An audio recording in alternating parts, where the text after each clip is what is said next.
कसे आहात मित्रांनो? अपेक्षा करतो सगळे चांगले असाल तुम्ही.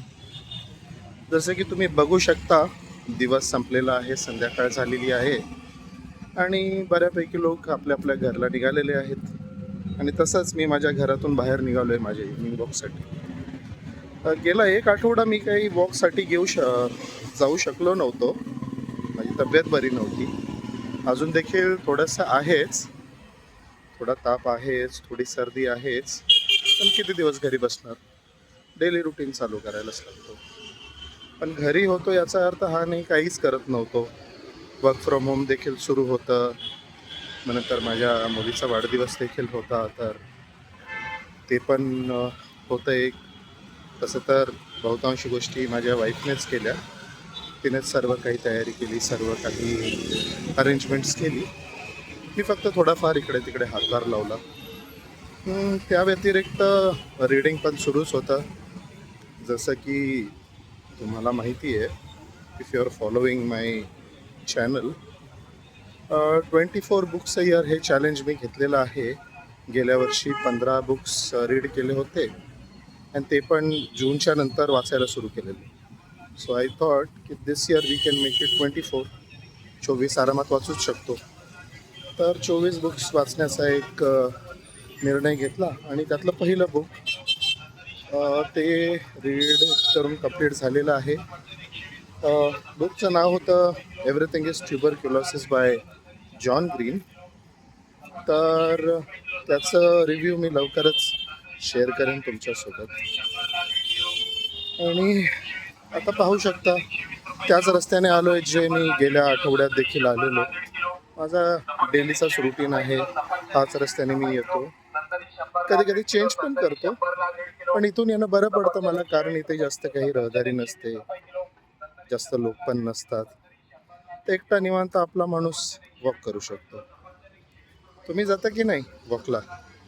जात चला, जर नसेल जात तर. घराच्या बाहेर पडल्यावर थोडासा मेंदू पण शांत होतो, शरीर पण थोडंसं चालतं राहतं. आणि जे लोक ज्यांचं काम पूर्ण वेळ बसूनच असतं, त्यांनी तर नक्कीच बाहेर पडायला पाहिजे. जे लोक ऑलरेडी फील्डमध्ये आहेत, जे लोक बाहेर काम करतात, त्यांच्यासाठी तर ठीक आहे, तुम्ही थोडंफार बाहेर जाता, त्यामुळे नाही जरी केलं तरी काय फरक पडतो. मी एक नोटीस केलं, जेव्हा मी माझ्या ऑफिसला जातो, वर्क फ्रॉम ऑफिस करतो, ऑन ॲव्हरेज माझ्या डेस्कपासून कॅन्टीन, डेस्कपासून वॉशरूम, नंतर इकडून तिकडे तिकडून इकडे, कधी चहा प्यायला गेलो, एवढ्या नॉर्मल गोष्टींमध्येच मी जवळपास 3.5 ते 4 किलोमीटर वॉक करून घेतो. तेवढा माझा वॉक कवर होऊन जातो. तर मग काहीच गरज आहे ना संध्याकाळी वापस पायपीट करायची. हां, पण जर माणूस घरीच असेल तर नक्कीच करायला हवं. प्रयत्न करा तुम्ही देखील वॉक करण्याचा. आणखी एक गोष्ट यू मस्ट हॅव नोटिस्ड, मी गेले जे काही व्हिडिओज बनवले होते ते इंग्रजीमध्ये होते आणि हा व्हिडिओ मी मराठीमध्ये करत आलो. One thing which I noticed, English is not my first language. I can speak well. I have been working in a corporate job for more than a decade, like it's been 13 to 14 years. However, when we are working in office, English comes to us quite naturally.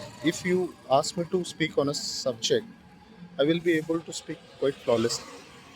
But when I am walking and I have to just speak randomly, it will be difficult for me to come up with what I want to speak. But with our first language or our mother tongue, it becomes easier to communicate. त्यामुळे what I'm trying to say की या चॅनलवरती wherever possible I will be speaking in English, wherever possible I will be speaking in Marathi. Sometimes I will be speaking Hindi also, because I, like many of the people living in Maharashtra, so we are trilingual. We can speak Hindi also, we can speak English also, Marathi of course, and the people who are from the border region, they can speak Kannada or Telugu also. Okay, uh, आता बऱ्यापैकी walk करून झालेलं आहे. बघतो अजून किती walk करू शकतो. आताच मला दबायला व्हायला लागले.